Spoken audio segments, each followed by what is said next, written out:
Hey guys, welcome to Keep It Spiritual with myself, Chris Meredith. Now, in this episode, I bring you a very, very special interview of Keep It Spiritual because it is the flower medium and he is also my uncle. It is Chris Meredith. Now, Chris Meredith has been working as a medium for over 50 years. That's a lot of experience. Now, Chris has been working on platform over here in the UK, then also kind of similar over in the United States of America, where he is in San Diego right now, and he is known as the flower medium as well, bringing that over there and working with many different clients all over the world. And of course, he's so knowledgeable about the art of mediumship as well. So if you're someone that's just learning about mediumship and you want to know more and how to work with the spirits, or maybe bring the spirits closer, to you and work with them every day, sit back, relax, enjoy my uncle, the fabulous medium. It is Chris Meredith. Welcome to Keep It Spiritual. And of course, this is a completely unique interview because once you're my uncle in San Diego, and of course, you're a world-class medium. And one thing I found out as well, you're known as the flower medium, which I just absolutely love. So first of all, welcome to Keep It Spiritual. Thank you, nephew. Chris Meredith interviewing Chris Meredith across the pond. I don't know how many interviews there's been with the two of the names the same. It's kind of confusing and interesting, isn't it? I say more interesting. There we are. Well, at least you're the K and I'm the C. That's what people say. People do say, yes. You've got the same name, but is it spelt the same way? I'm like, no, Chris is a C, I'm a K. Absolutely. Big hello from Southern California. Love it, Chris. Love it. Well, let's start at the beginning with you, Chris, if that's all right. What was your first encounter, with the spirit world like? Okay. Well, as is with most mediums, it usually begins at a very early age. And mine was at 7 years of age. I was sharing a room with Roger, and I remember waking up at early hours of the morning, don't know why, and there was 3 people standing at the bottom of my bed. They had a certain luminosity around them. I didn't recognize them at all. And then they were there, what was probably seconds, and then they just melted through the floor. That was my first experience of something beyond this world. And then as the days went by, we used to have a big old-fashioned wardrobe at the foot of the bed against the wall. And it was a dark recess, and we had another set of drawers. And I started to see faces above the wardrobe, and sometimes a pair of eyes looking at me. And then as I was going to sleep, I would hear these footsteps, like someone walking in a subway. And it was only recently I remember that sometimes I'd actually put my fingers in my ears and wiggle them around for a while to be able to get to sleep. Now, I don't remember mentioning in this to your Nana Granddad or to my 3 brothers. I kept it very much to myself. But as far as I can remember, that was the first encounter that I had with the spirit world. I absolutely love it. I love finding out about this. I've been so looking forward to this, Chris. I really, really have. So how would you describe your journey as a medium so far, Chris? In my early teens, the Spiritualist church in Duckingfield, and when I first went to that church, I was the youngest in the congregation. I think the youngest was probably about 70, and I was probably about 14 when I went. And the medium was called Mrs. Halley, which was from Lancashire, and she was a real strong lady, talking about the spirit world, giving her philosophy, and then time for messages, and she'd go around the room and connect people with the spirit world. And then she came to me. It was my first message from someone of this caliber. And she actually prophesied that one day I would travel to the US and live and work there. Well, of course, at that age, I had no desire to leave my country, but she did discuss about the things happening around me. And she was the one to give him out my guide, who was a Chinaman called Liang, and that he was the one stepping forward to work with me. There were others, but he was introducing himself at that time. And she went on to describe the things that had happened to me. And we became fast and good friends over the years. And I actually, at 19, ended up running that church. I was the youngest Spiritualist National Union president in the UK. And we went from having a congregation of probably, 20 to 30 to about 100 people in this, what had once been a primitive Methodist church. What an inspiring journey that is as well, Chris. So what's it like to actually connect and work with spirit every day? Gosh, I've done it for so many years now. You must remember I was born at a very early age. And I've probably been a working medium now, nearly 50 years. It's not like being a plumber or electrician. It's not something you can switch on and switch off. You've got to have both feet firmly on the ground. When you're working between two worlds, you've got to remember that you are only a channel. Some people can unwittingly get an ego and think that they're doing the work and there's something different for someone else. Compassion, empathy, and humility when you're working as a medium, because you're dealing with people's lives. Most of the people that come to see me have lost someone, so are in a very difficult state in their lives. So I'm not always seeing people in the best part of their day. And so when they come to me, often they're in grief or in great distress. And I've often found that the spirit world know exactly what to bring forward to help them comfort them. And just never had an experience, and they come in a little bit unsure, a little bit frightened. And then as we begin to get in, they start to recognize some of the information that's being given to them. And then perhaps grandma pops in or mum comes in and gives some information that validates who they are. Their composure completely changes. I've had grown men here weeping because their dad has come back and apologized perhaps for the difficult, rocky relationship they had. I remember one time I was serving a church, as often I did when I lived in England. I served many churches, spiritualist churches, and I served Keighley Church in Yorkshire, which was what we called the mother church, because that was the first spiritualist church that was opened in Great Britain. When you're sitting as a medium, you're open as a channel. You never know what the spirit world are going to bring to you. And so it's like every day is exciting, because you just never know who you're going to be working with and what's going to be coming through. It's not something I would ever change. So it's been a wonderful journey. Yes. And it is, and I suppose, it's exciting for you, like you said, not knowing what's going to come. Every single day is like a new day. Oh, absolutely. You're dealing with people from different walks of life. I've worked with priests, I've worked with nuns, I've worked with people, atheists and agnostics, and young people, middle-aged people, old people, all from different ethnicities, But the link is the same. It's people coming back from the spirit world saying, look, we're still here. We haven't gone anywhere. We're still the same people. And you can still connect with us. When you think of us and you talk to us, we hear that.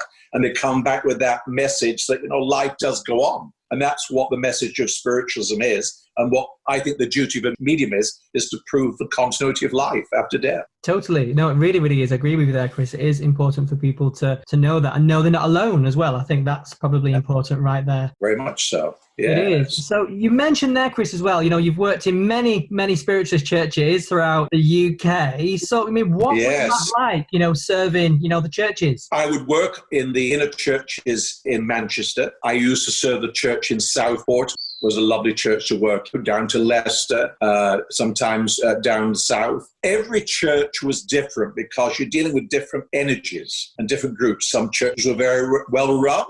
Some were not, You had some wonderful chair people. You had some very challenging. I remember one experience that I thought was really, really interesting. And I believe it was Altrincham Spiritualist Church. It had just been opened. It was a brand new church. And I was taking the Sunday service. And I had given the first part of the service, which was the philosophy. And then I was about to start with the clairvoyance. And they had this beautiful wooden organ in the corner of the church. And just as I was about to start with my clairvoyance, we started to hear these voices appear in the room, very clear voices. And they looked at me and I looked at them and I thought, this is pretty good, isn't it? And apparently what was happening was, and it was the taxi cab messages coming through the organ, had nothing to do with the spirit whatsoever. So there was me thinking how wonderful my mediumship was being that day, now phenomenal. And it was a glitch in the electronics. But the timing was really, really interesting. It was right at that point. I bet they was laughing with you, Chris. I bet they was laughing. Oh, absolutely. And that raised the energy, which was really good,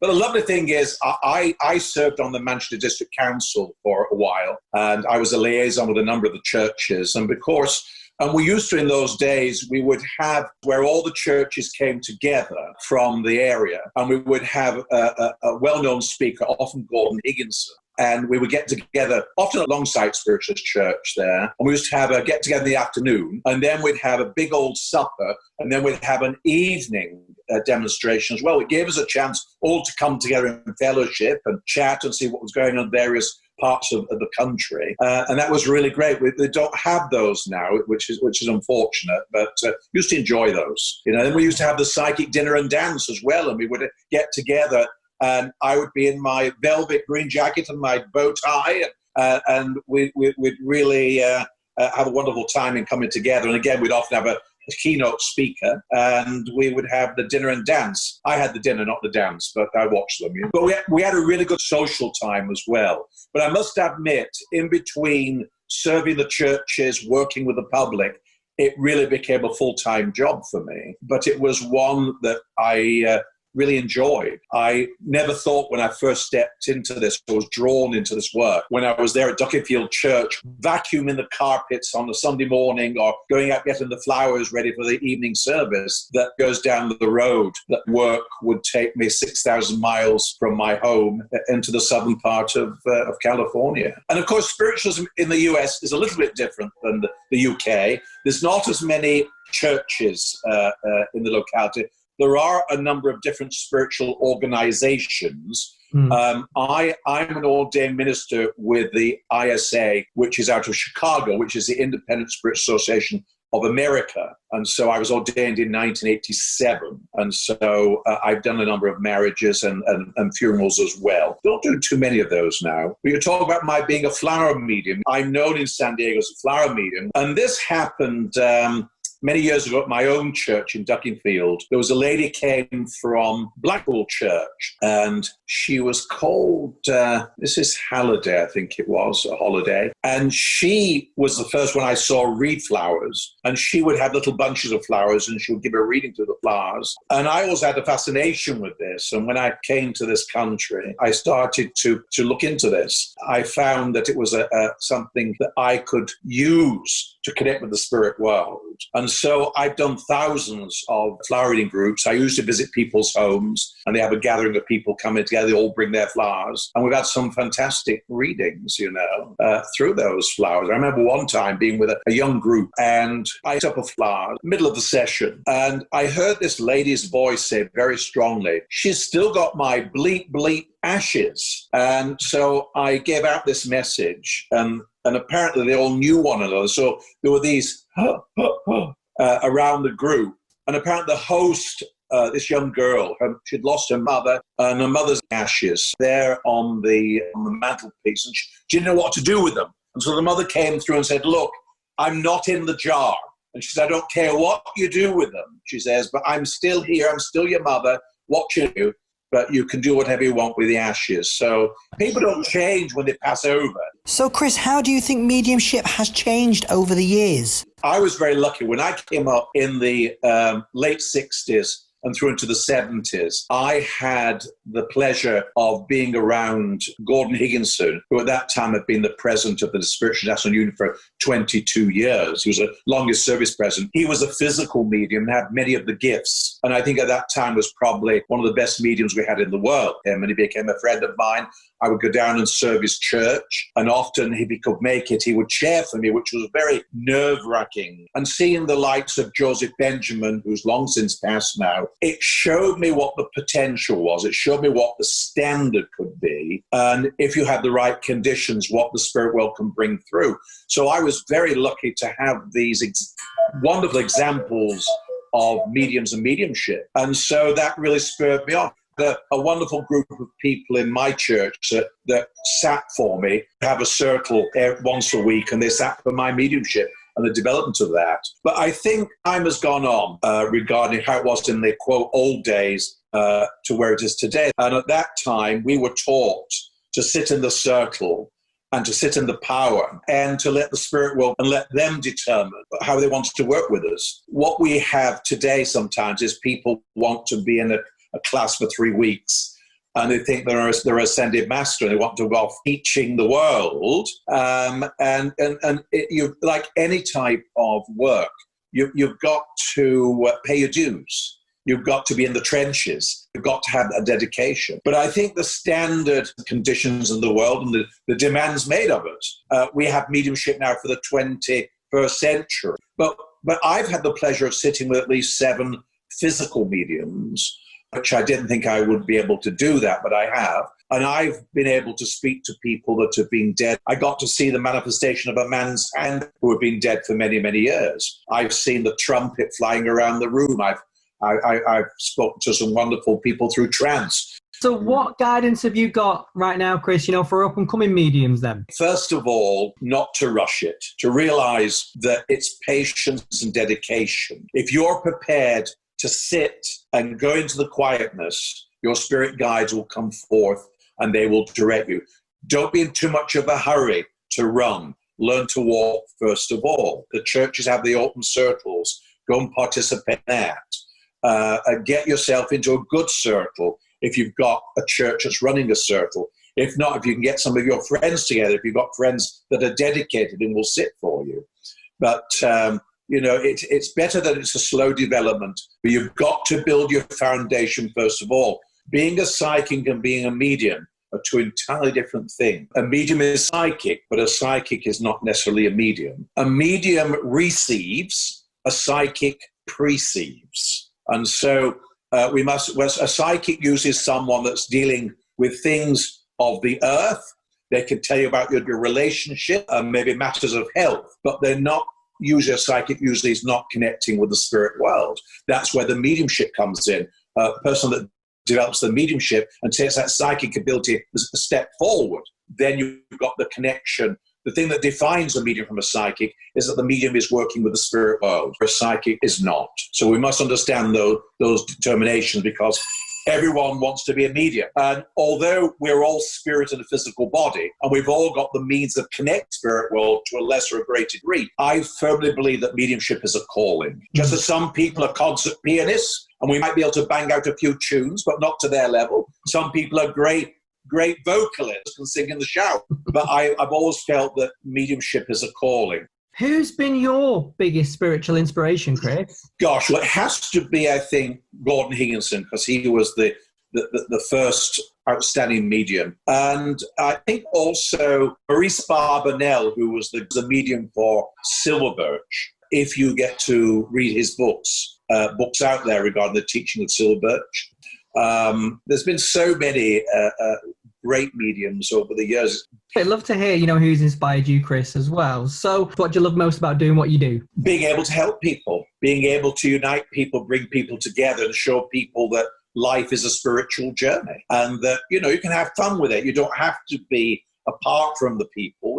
It's not something that really sets you apart from people. But you have to learn that as a medium, you are sensitive.